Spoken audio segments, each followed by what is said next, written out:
Okay, we should start the collaborative talk now. So good afternoon, everybody. Today is my great pleasure to have my colleague and your teacher, Professor Hansol Prof from South Korea, to tell us his recent idea and research about this topic, emergent behavior of mathematical model on manifolds. Okay, so let's welcome Professor Hansol. Okay, thanks for having me and thanks for kind introduction. So my research topic is emergent behavior on mathematical models on manifold.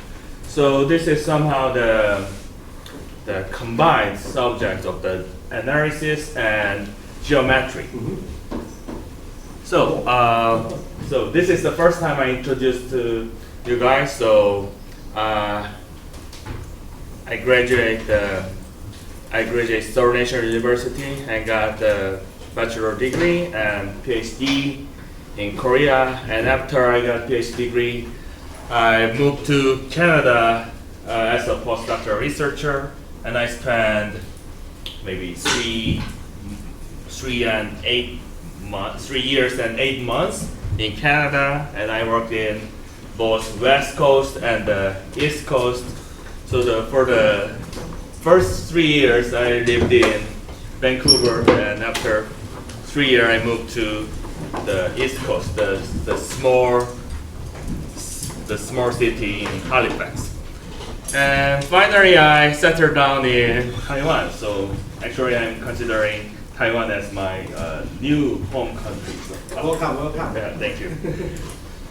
So this is my research interest.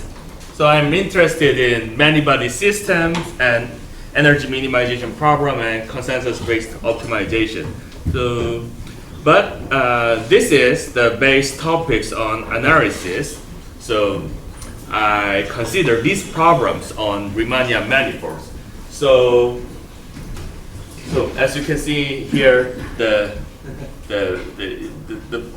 base food is the PDE and analysis, and I put some relationship and some knowledge on geometry, and I add them to analysis.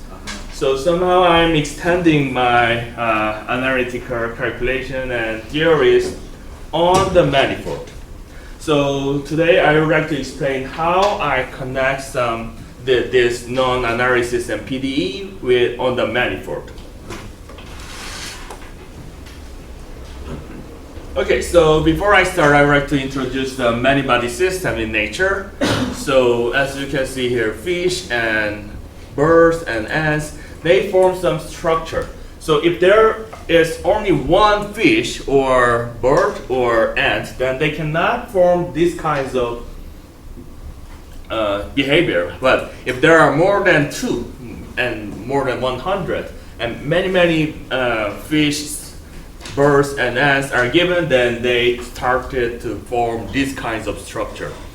So emergent behavior means if there is only one particle or one object, then they don't make these kinds of behavior. But if there are more than 2, there are many things, then they interact with each other and they form this kind of behavior. So I will focus on this. So let me introduce the important 2 types of particle systems on the Euclidean system first. So let me introduce the first order model first. Here, this is the simplest form of the first order model.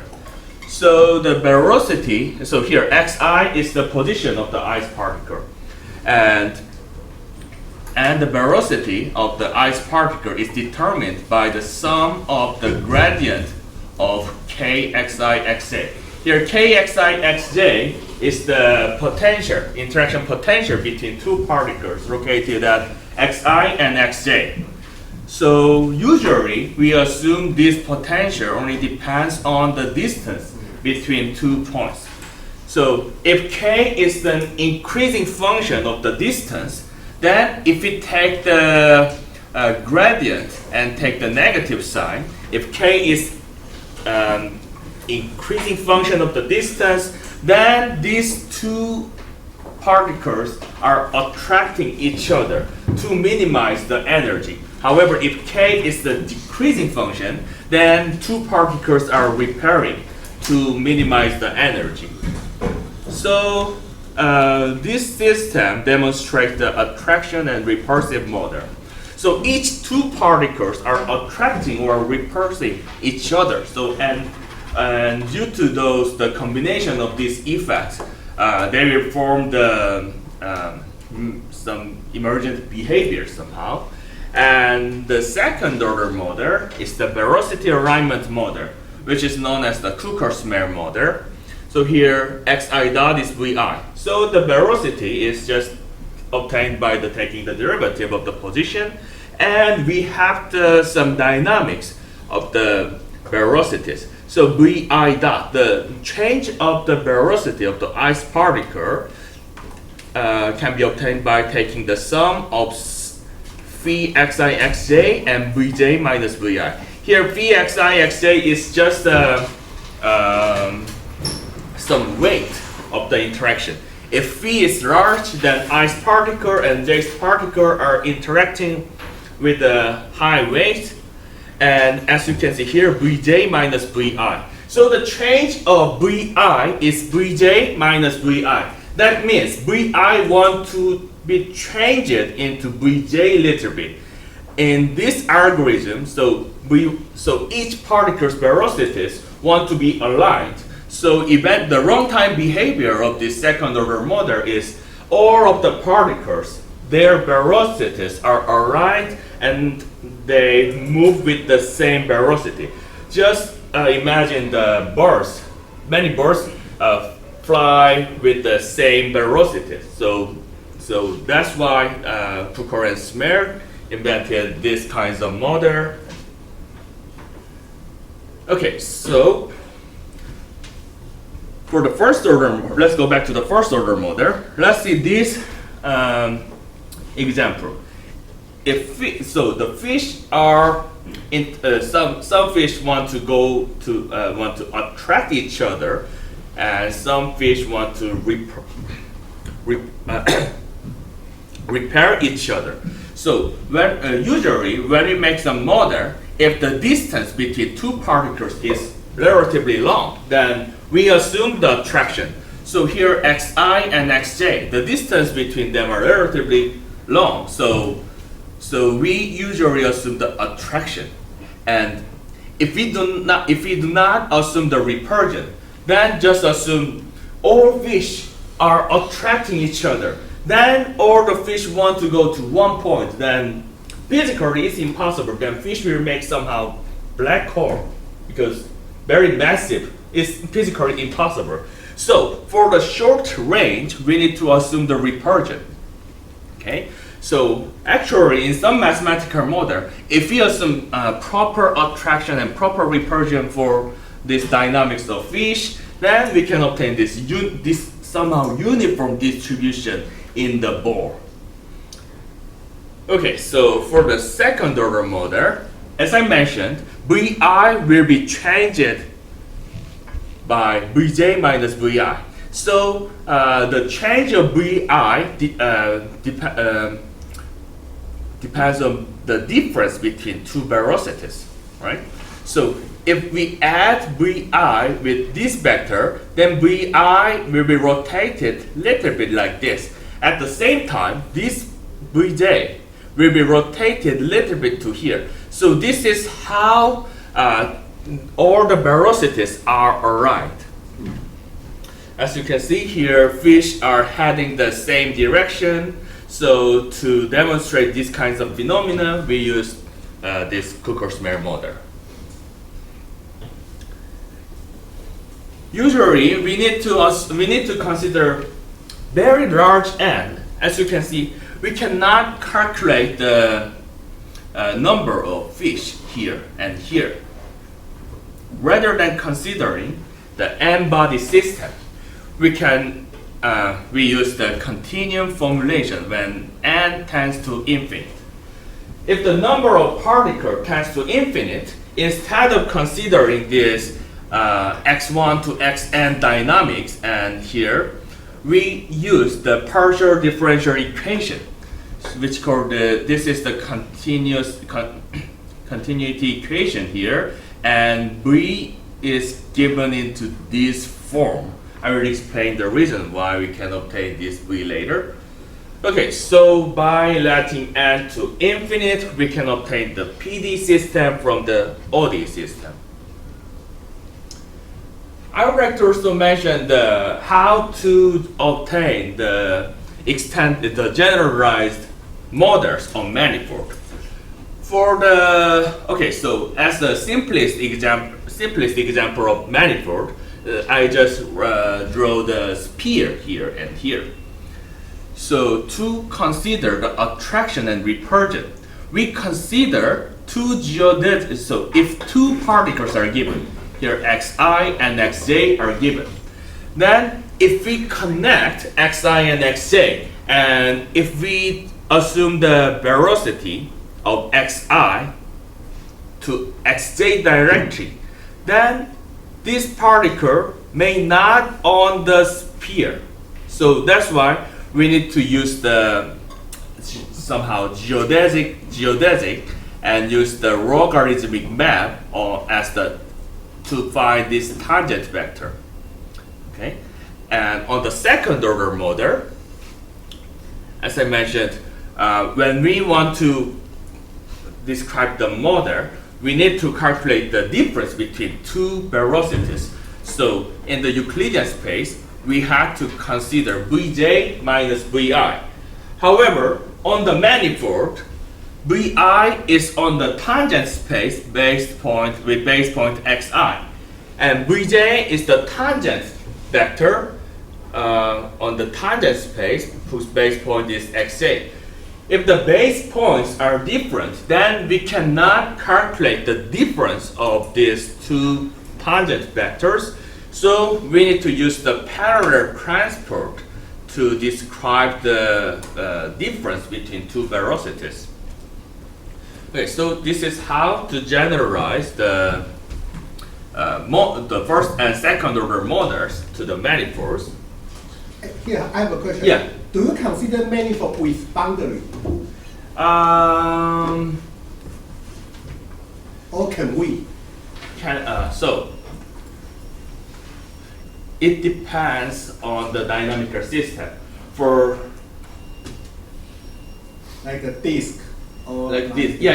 Actually, for the disk, so somehow we can consider the geodesic disk on here.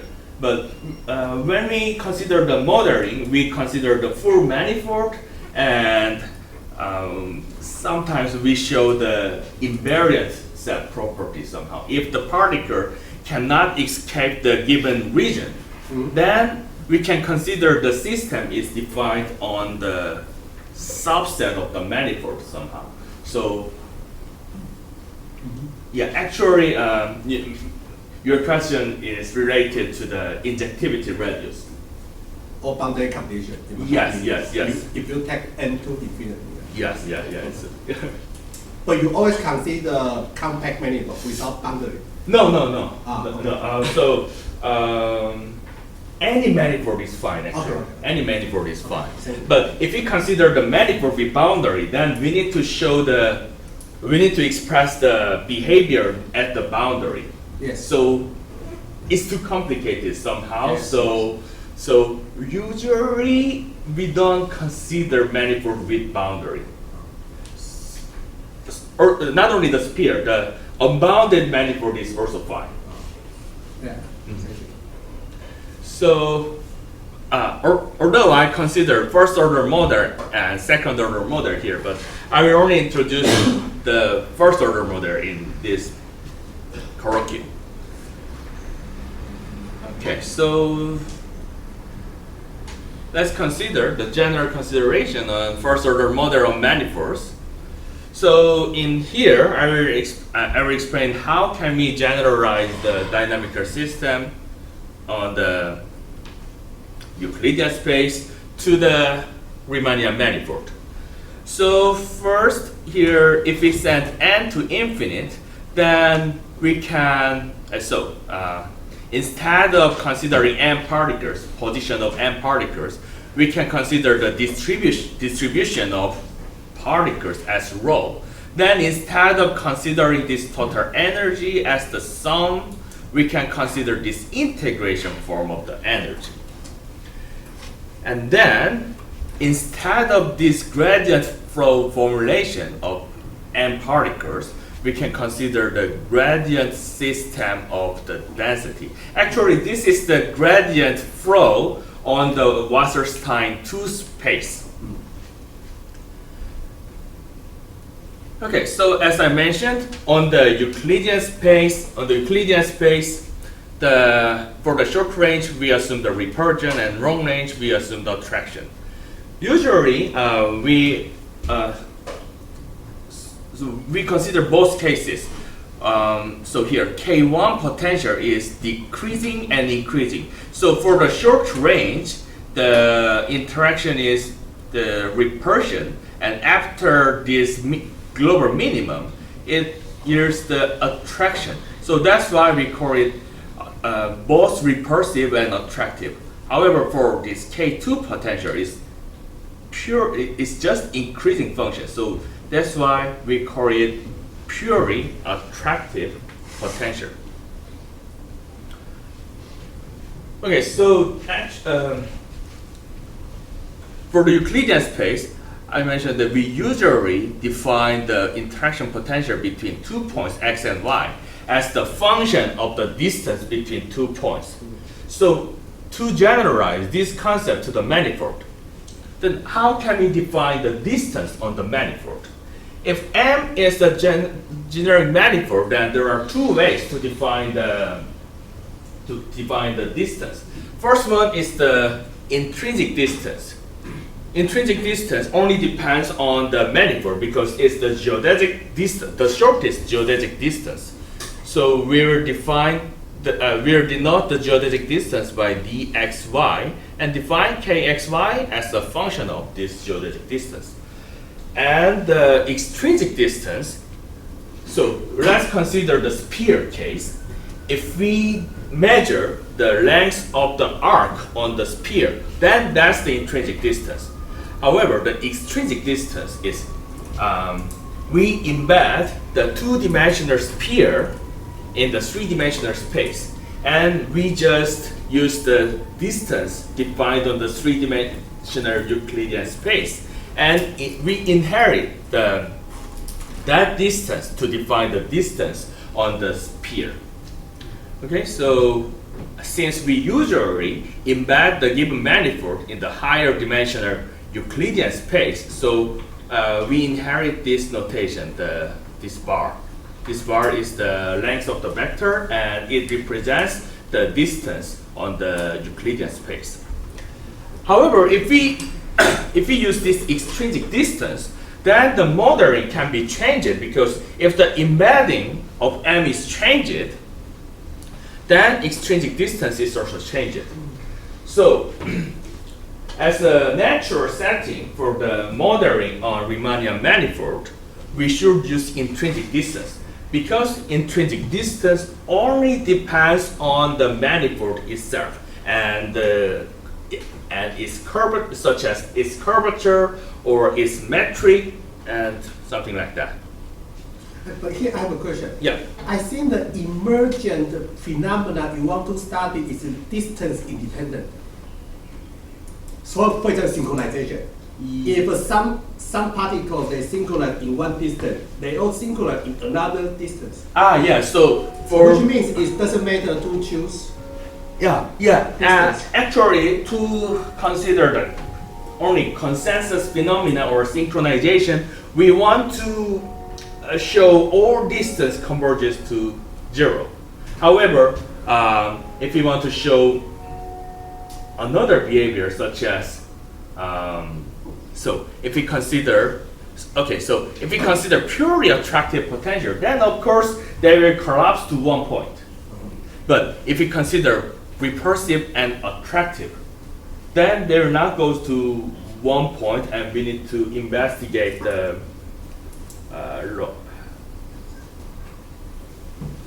different emergent behavior. That to describe that kinds of behavior, we need to use the intrinsic distance. And not only that,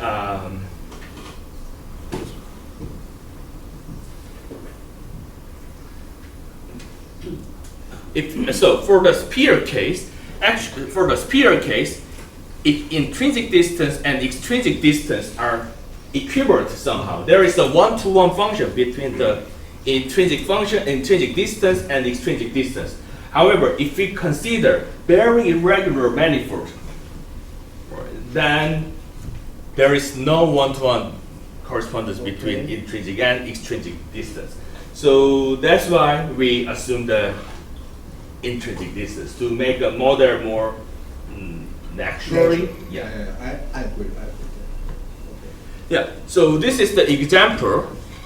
When can the intrinsic and extrinsic distance yield different phenomena?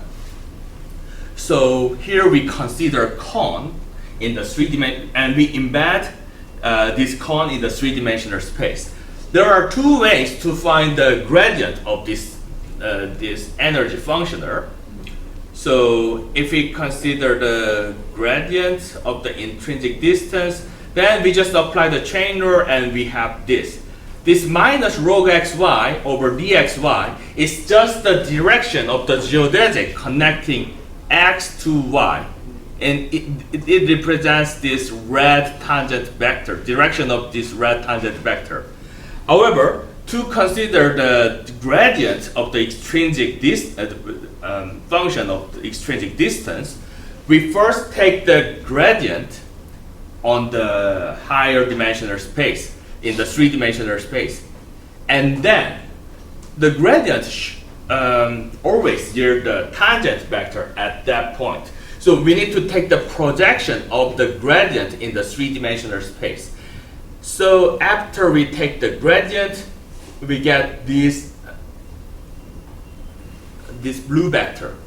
So this red tangent vector and these blue tangent vectors are yielded from both intrinsic and extrinsic formulations. And as you can see, their directions are different. So yeah. So this example shows the intrinsic and extrinsic formulation yields different dynamics. Okay, so for this region, I assume the potential is intrinsic. That means the potential is the function of the intrinsic distance. However, I assume this k is a function of distance square for the regularity issue. Okay, so now we consider these types of dynamical system where this k star rho is just a convolution on the manifold.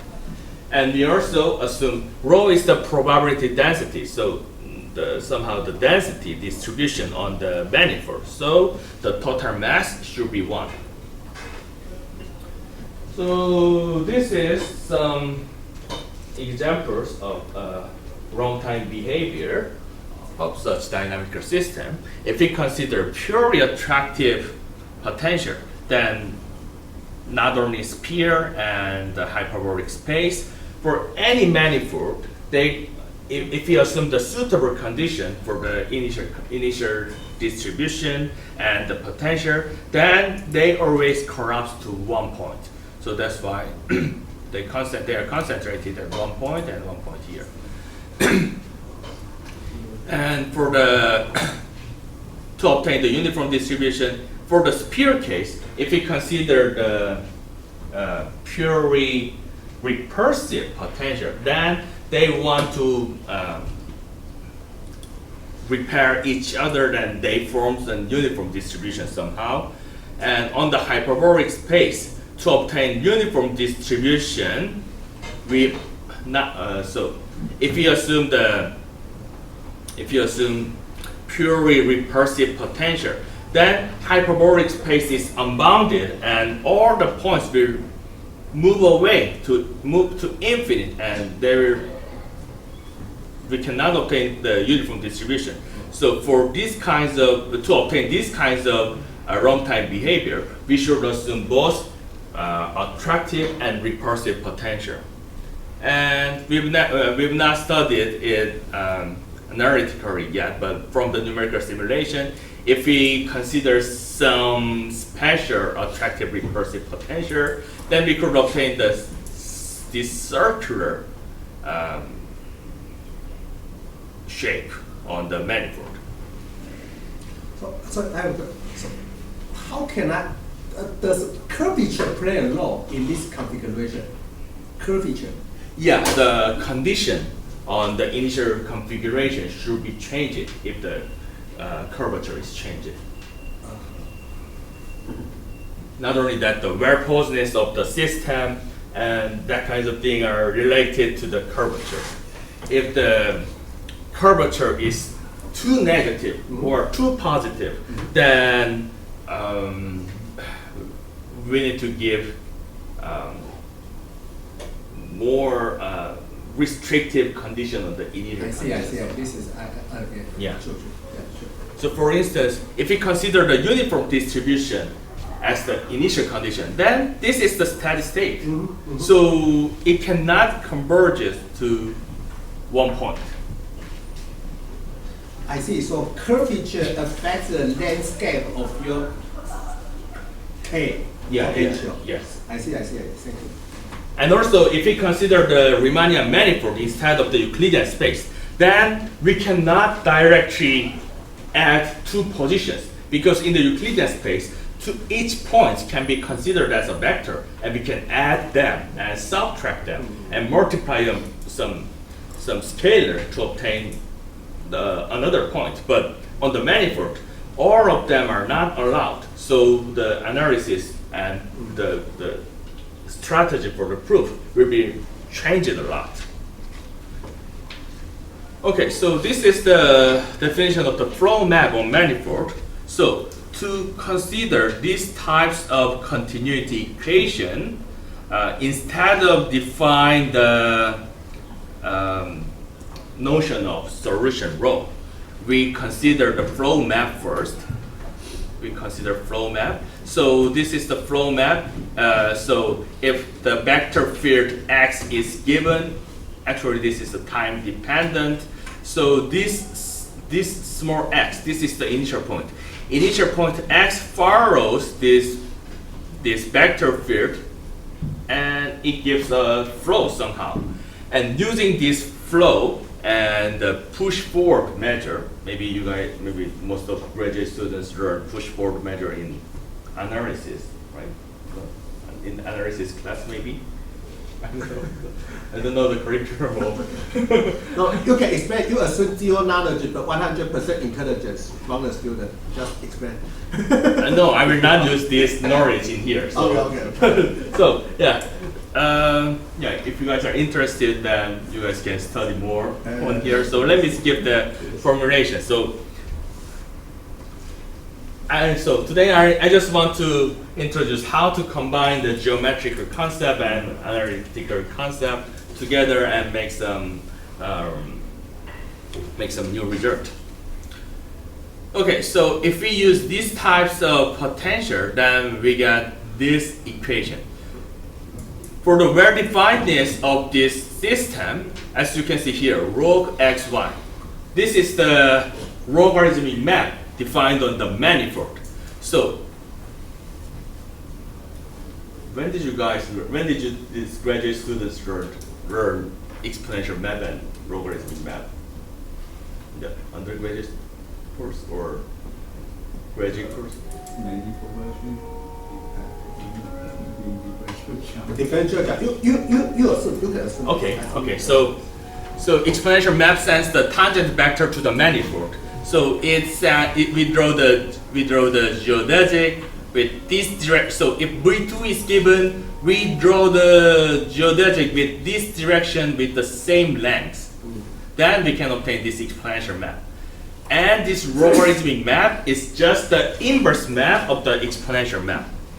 So there is one problem. Exponential map is always well defined, because if we have one tangent vector, then we can always draw the geodesic to that direction with the infinitely wrong geodesic if the manifold has no boundary. However, logarithmic map is the inverse of this exponential map. To define the inverse map, we need to guarantee the one-to-one or injectivity of the exponential map. For instance, if we consider the sphere and consider two vectors and assume the ranks of two vectors are pi, then we consider v1 and v2. If we draw the geodesic with length pi, then the north pole will go to the south pole. With also v1, north pole again goes to the south pole. Although the direction are the different, we have the same result. That means for the exponential map is not globally injective map. So we need to restrict the domain of the exponential map to define the logarithmic map, and the injectivity radius plays a role of the to guarantee the injectivity of the exponential map.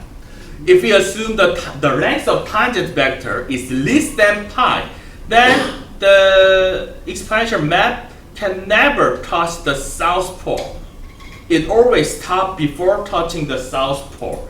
So if the length of the tangent vector is less than pi, then the exponential map is injective, and we can define the logarithmic map. So that's why we call it injectivity radius. And for the sphere case, the injectivity radius is pi. So for the well-posedness, if the distance between x and y is greater than pi, then we cannot define that. So for any 2 points, the distance between them should be less than pi. So for some, let me omit some details. So if we assume this Rw, the half of the injectivity radius, and this, then if support is inside of this bore, then we can guarantee the well-posedness. So for the sphere case, if the curvature is positive somehow, then injectivity radius is always finite. However, if we consider the Cartan-Adamard manifold, so here's the terminology. Cartan-Adamard manifold has the always negative sectional curvature, and logarithmic map is always injective, and injectivity radius is infinite. So for the Cartan-Adamard manifold, we can easily assume the well-posedness and well-definedness of the system. So most of my research focus on the Cartan-Adamard manifold for this reason, because the logarithmic map is well defined. Okay, so just remember that if the support is included in this board with radius Rw, it guarantees the well-posedness of the system. Now let me move to the asymptotic consensus on general manifold. So maybe I need to skip section 3. This is section 2 because of the time. Okay, so in this section, I focus on this restriction. The sectional curvature is bounded by two constants, lambda and mu. So this is the assumption on the domain M. And we also assume some restriction, the purely attractive potential on the manifold. Then from the result in this paper, if we assume M and K, then we can obtain the global well-posedness. So this is not my work. My work focus on the runtime behavior. I would like to show all the particles, all the density converges to one point. So let me explain some other strategy to show that kind of behavior. So to do so, I need to study the geometry on M under this condition when the sectional curvature is bounded by two constants. Actually, all of you guys know cosine laws. We know we can express the distance between x and y by distance between xz and yz and cosine and other distances. So we can express distance between 2 points by other 2 distances and the angle. So to do so, how can we obtain these kinds of estimates for this condition? For the Euclidean case, we could just use the cosine law, but we cannot use the same cosine law on the general manifold with the sectional curvature is bounded. Okay, so on the Euclidean space, we have the regular cosine law. On the sphere, we also have the adjusted cosine law on the sphere. Also on the hyperbolic space, we have the corresponding formula of the cosine law. However, on the Euclidean space, sphere, and hyperbolic space, each of them, they have constant sectional curvature. For the Euclidean space, sectional curvature is 0, and sphere is 1, and hyperbolic space is -1. So we want to consider these kinds of condition. The sectional curvature is bounded by some constant. The reason why I assume these kinds of condition is if we consider sphere or SO3 or hyperbolic space, then these kinds of manifolds has constant sectional curvature, and we can apply the previous non-cosine laws. However, surprisingly, SON, except if n is greater than 3, it has non-constant sectional curvature. And maybe you guys know this SON used frequently in data science because it uses the Stifler manifold and also Grassmannian manifold, so they are related to some engineering and robotics. So this manifold itself is very important. So that's why, due to this reason, constant sectional curvature is too special case. So that's why I want to consider the sectional curvature is bounded by some constants. So to generalize the cosine laws on the constant sectional curvature, we need to use the Rauch comparison theorem. The Rauch comparison theorem allows us to compare the distance, the length between lengths of distance between 2 points on different manifolds. If we can compare the sectional curvature of 2 manifolds, then we can compare the distance between them.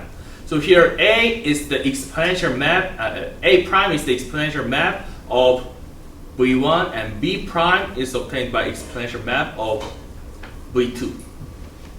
So the point is the larger sectional curvature space is the shorter distance. If you consider the hyperbolic space, then the inequality will be reversed. So if we can compare the sectional curvature, then we can also compare the distance between 2 points. So after we combine the Rauch comparison theorem and cosine laws, then we have so we can find the lower bound of distance squared using the remaining object, 2 distances and 1 angle.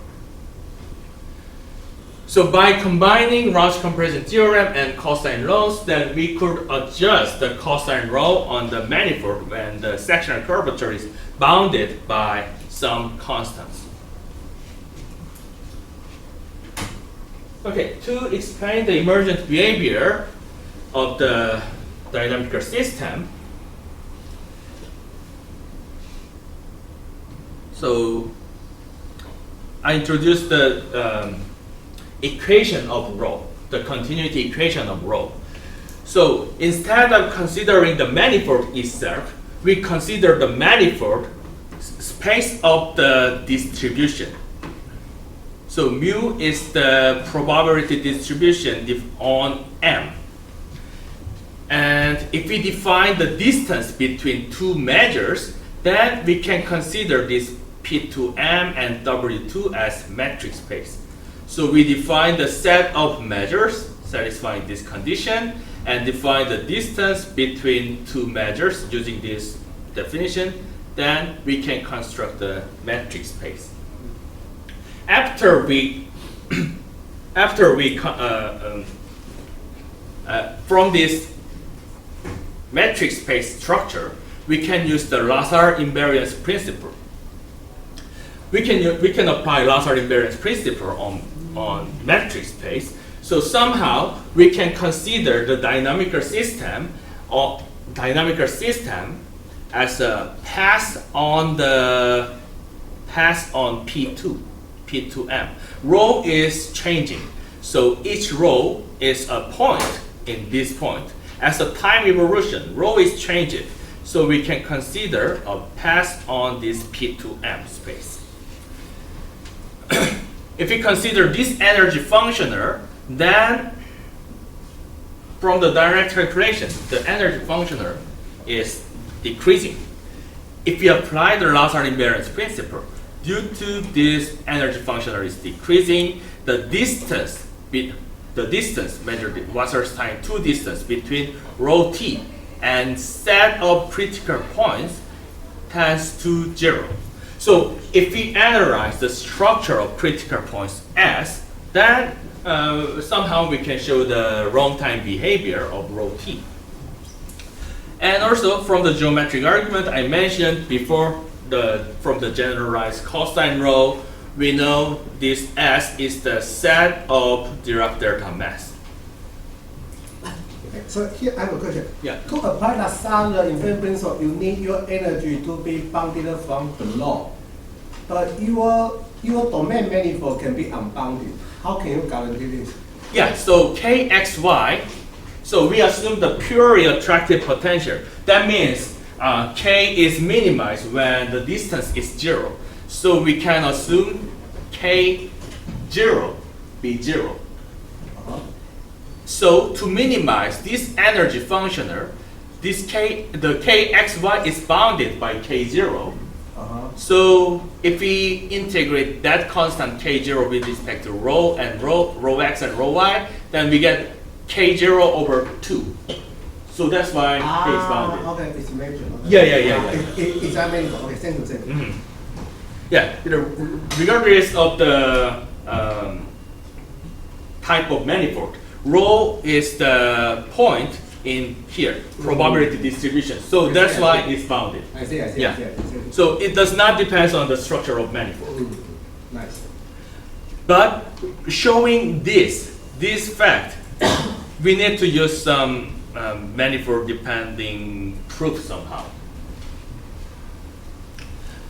Okay, so from the previous calculation, we can write it more mathematically. So if support of initial data is included in R bore with radius smaller than Rw, then rho t exhibits this behavior.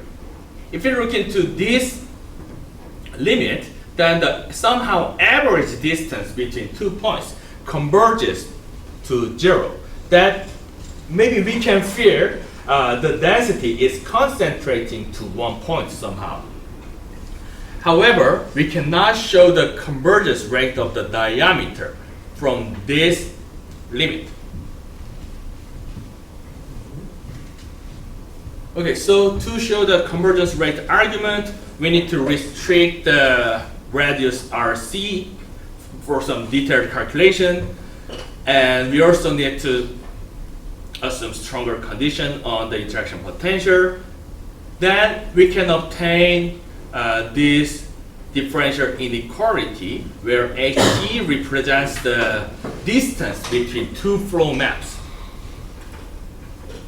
That means X and Y is, so X is following this flow map and Y is following this flow map, and then we assume and in the next slide, we will assume delta t is the diameter. So this is the farthest 2 points in the support of rho t.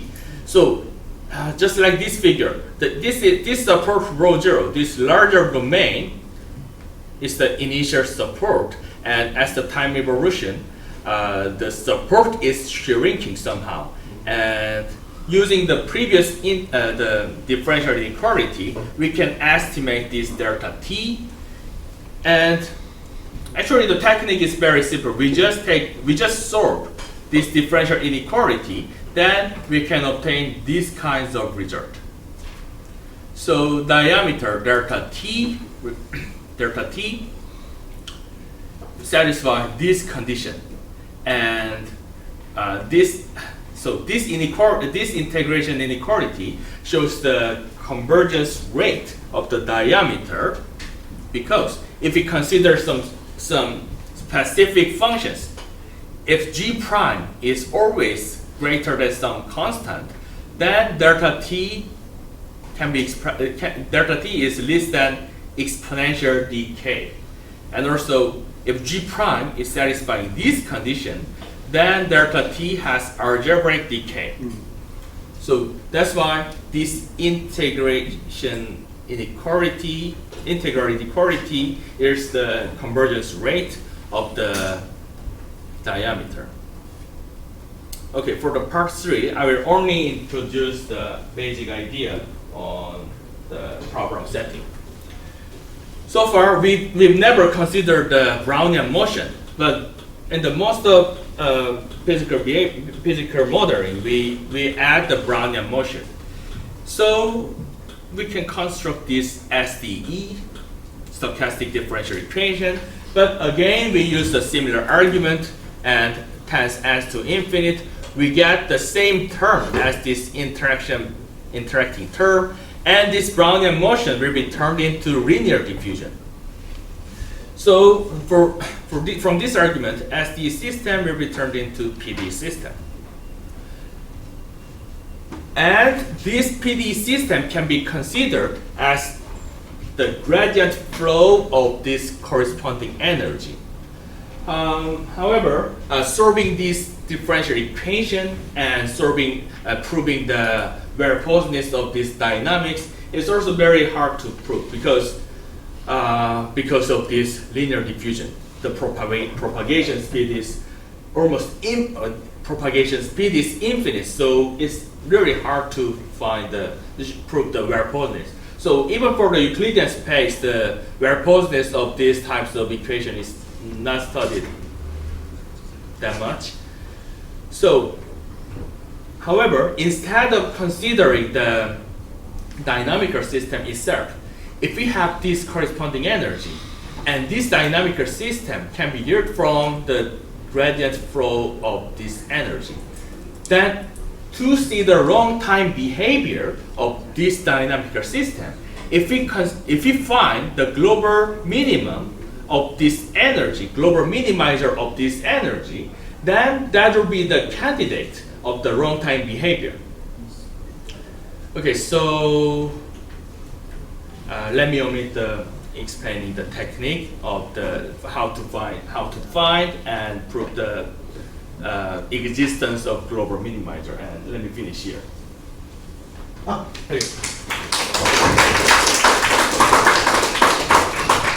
Thank you, Professor Park, for this very nice talk. And any question, comment, remark, just raise your hand and ask. Yeah, please, I have a question about how you choose the metric on the space of probability measures. I think you clearly choose the Wasserstein 2 distance, right? But I know there are people who also work on different kind of metric. For example, the Wasserstein 1 metric, or even Prokhorov metric. I think that Ambrosio have some work on this kind of more general setting. How would you compare those different settings, and what's the advantage of using Wasserstein 2? Actually, the reason why we choose Wasserstein 2 distance in this problem was it works well. So I've never had a chance. I've never thought to change the metric for this program, but for the again on this program, I also so this dynamical system can be considered as a gradient flow formulation of this energy on Wasserstein 2 space. So that's why I focus on Wasserstein 2 space so much.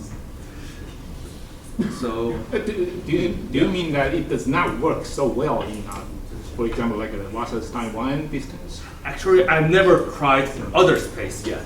So I'm not sure whether the other spaces can be chosen or not for now. Okay, thank you. Okay. So, other question, comments? Please, please. What is partial T on manifold? Sorry? What is partial T on manifold? Partial T? A partial time derivative. Time derivative. Yeah. This is the time derivative, and this delta m. This is the Laplace Bertrami operator. Yes. The geometry of a manifold appear in the Laplacian, not appear in the time derivative. Yeah. Good. Other questions, comments? Maybe I can ask one. So I think you consider the simplest of course already interesting case O2O coupling, right? Yeah. Everybody will couple with others. But how about if you consider other topology, network topology? I think you still have a gradient structure, everything should still work, right? If you consider symmetry network. So yeah, like this O2O. Yeah. I never studied that before, but some of my colleagues are also studying for switching topology. Mm-hmm. So they put some random process as a coefficient of this gradient, and it depends on time. Sometimes they turn on, sometimes they turn off, and they also discuss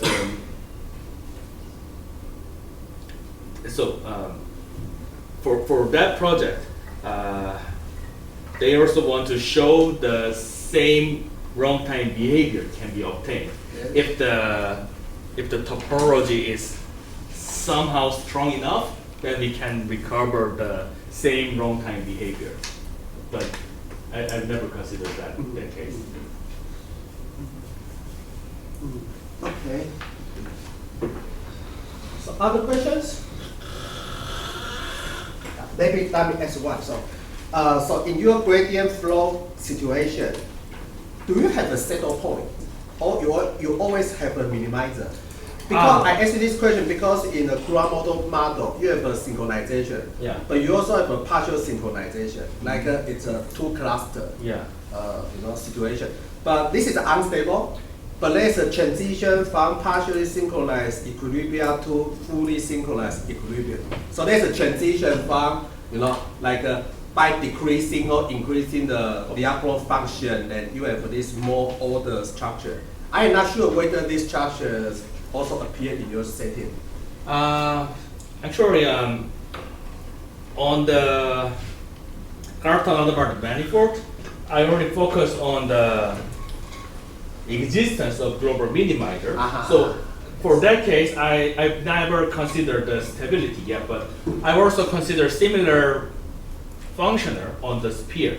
For the sphere, I not only consider the linear diffusion, I also consider the non-linear diffusion. And for the non-linear diffusion, there are several types of steady states, and some of them are global minimizer, and some of them are stable, and some of them are unstable. So they are several types. So if we consider in the part one, I just consider the purely attractive potential. For that case, there is, as I shown here, the only steady states are the only steady state I found. So in the last, so set of here. the Dirac delta. Yeah. So all of them are stable steady states for this case. But if you consider both diffusion and attraction, then they compete each other. So some steady states are stable and some are unstable. Yeah. Good. Sure. Thank you. So further questions? So if this is not the case, if you are interested in Professor Park research, please feel free to contact you, right? Yeah. I think you need to talk with some graduate student, right? Yeah. So you are very welcome to talk with the Professor Park. So okay, so let's thank Professor Park again here. Thank you.